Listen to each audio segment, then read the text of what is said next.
Hey guys, it's Miss McLean. I just wanted to walk you through two things today. So, one, how to find your modules, and from there, your assignments, and then also what your quizzes that are going to be on Canvas are going to look like. So, this is kind of what your home screen is going to look like. It'll open to your class right here, and then along the side, you'll have these different navigation things. So, modules is generally where you're going to want to go every single day. Um, Today we're going to be looking at the assignment. So we'll click on this one, how to use Canvas. So you've got some questions here, right? And normally what this would say, actually, let's reset. Normally what this would say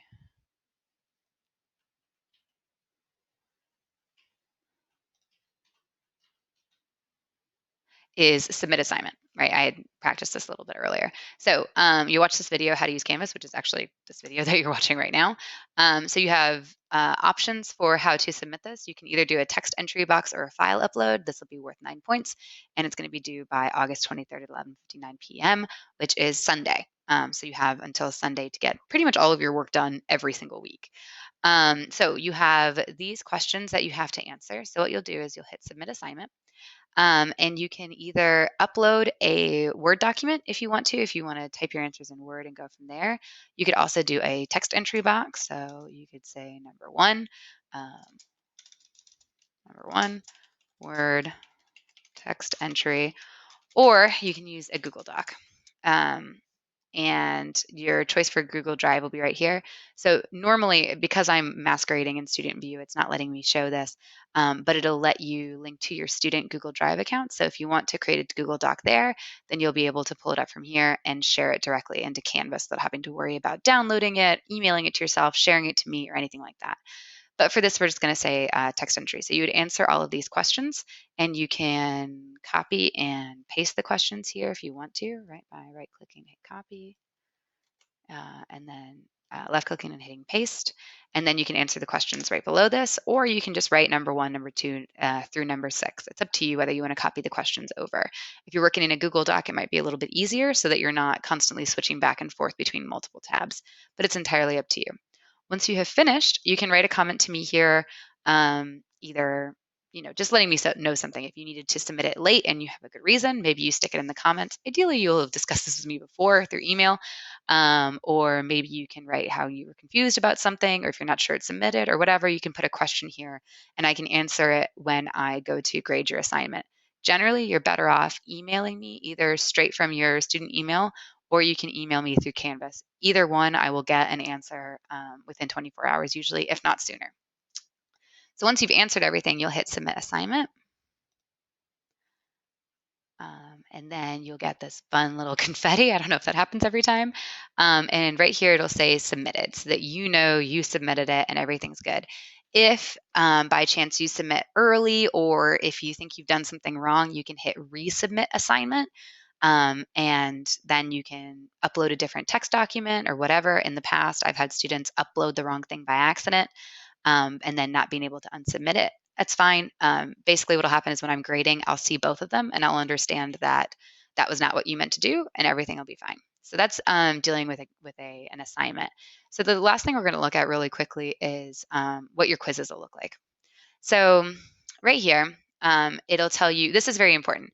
So it'll tell you the due date for your quiz, how many points it's worth, how many questions there are, what your time limit is. Sometimes your quizzes will be timed, sometimes they won't. It's really important that you know what the time limit is before you start it.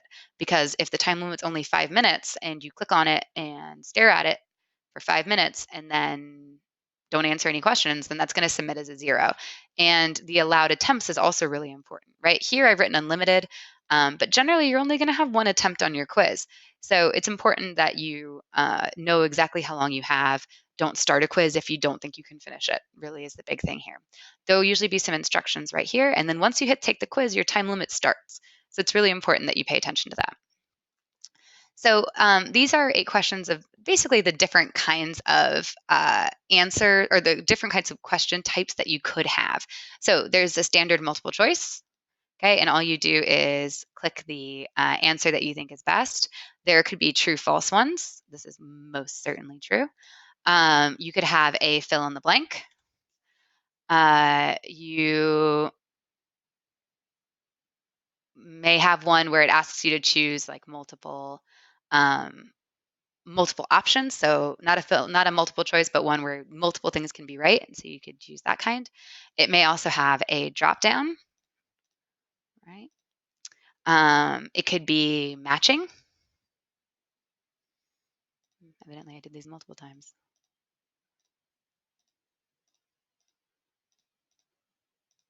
Okay, it might be one where you have to type in a numerical answer. This probably won't happen very often as I'm not a math teacher.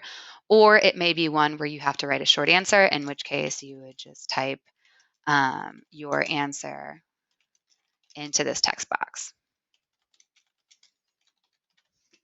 Okay, when you're done, you would hit submit quiz.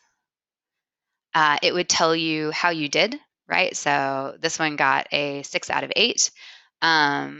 It tells you, sometimes it'll tell you which ones are wrong. Most of the time, it will not, because I generally hide quiz answers so that because people are going to be taking them at different times. But if you have more than one attempt, it'll say take the quiz again, and you can do so. And some of them will give you 2 attempts and it takes your highest one. Some of them will be unlimited attempts, and some of them will just be 1 attempt. And then you're kind of stuck with the grade that you got. All right. As always, let me know if you guys have any questions, and otherwise, I will be there to answer them. Thank you.